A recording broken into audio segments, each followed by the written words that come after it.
Okay, guys. So we've talked a little bit about putting recipes on the website, and I finally have one that I want to share with you.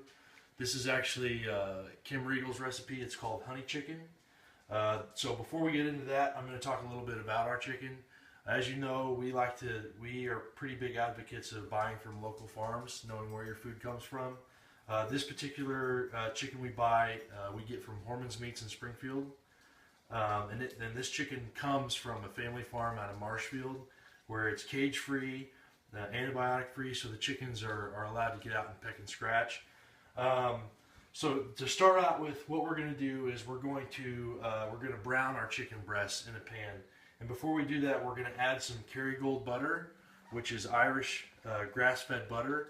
We're going to take about a tablespoon of that, and we're going to line our pan with it, and then just put our chicken breast in there to brown for a little bit. So a little bit more about this Kerrygold butter. It's probably one of my favorite things to cook with because of the way it tastes.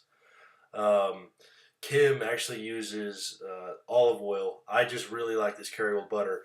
It's actually imported from Irish dairy farms where they strictly feed their dairy animals grass. So when I say grass-fed butter, essentially what I'm saying is the dairy cows only consume grass. Basically what we're going to do, like I said, we're just going to put enough butter in here to cover our pan, to line our pan, to give our chicken a nice base to cook in. And we're going to brown our chicken breast before we actually start the cooking process. So what I like to do is I just throw them in here one at a time. And if you'll notice, these chicken breasts that we buy, I don't have to trim the fat off of them. They're literally that lean. This is straight out of the package when I buy them at Horman's. So that's a pretty big key, and that's part of the reason why we throw a little bit of butter in there, so we can add a little bit of fat.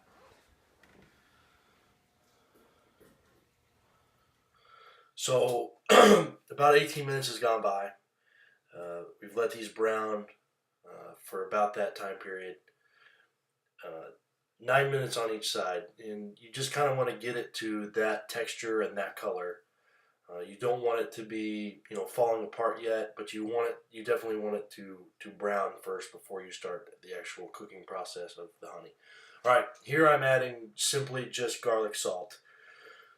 I prefer McCormick's garlic salt because that's what my mom used cooking everything with growing up.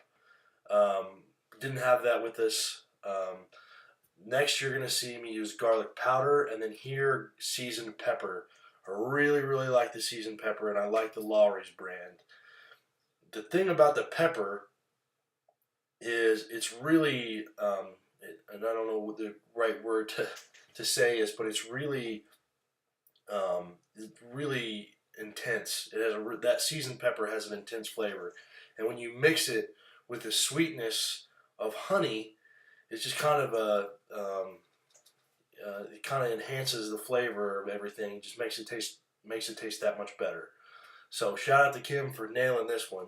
And here's honey. Okay, so again, I like to buy from local farms. If we were in Springfield, we would have had honey from a local farm out of Buffalo, Missouri. But didn't have that luxury, so that was just a purchase we made at Sam's Club.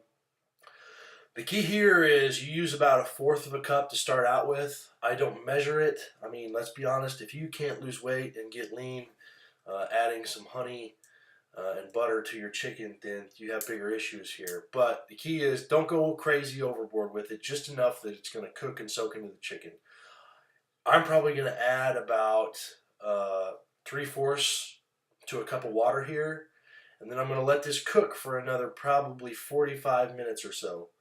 And I'm going to check that every so often and use these forks to just shred this chicken up. And that way the honey can get in there, soak into the chicken, the butter can get in there, soak into the chicken to really give it that really good flavor. Chicken sit for about 20 to 25 minutes. We're going to uncover it.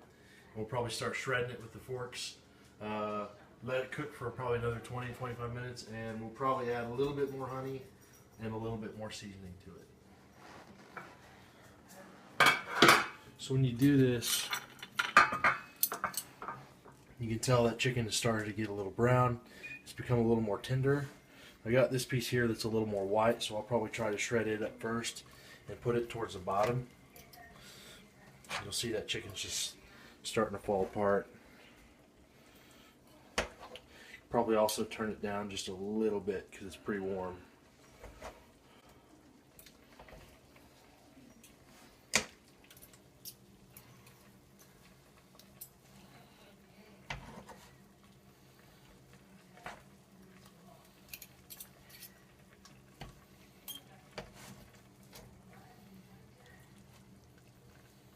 Okay, so this is set here for another about 35 minutes. It's basically just falling apart whenever you break it apart with a fork. So what I would do now is, which I'm actually not going to show you, but what I'm going to do is this is about what it'll look like when it's done. And then we'll take this over and drain probably 90% of this juice off into the sink. You can use a strainer. Sometimes I use a strainer, sometimes I don't. But you want to leave just a little bit of juice to transport it into a Tupperware container so that you can stick it in the fridge, and then whenever when it's time to weigh out your meals, you can do so. This is Kim Regal's honey chicken. It takes about an hour to an hour and a half to cook completely. Just a little bit of prep time as far as browning it in the butter, and outside of that, this is about what it looks like when it's done, and it tastes phenomenal. So, good luck.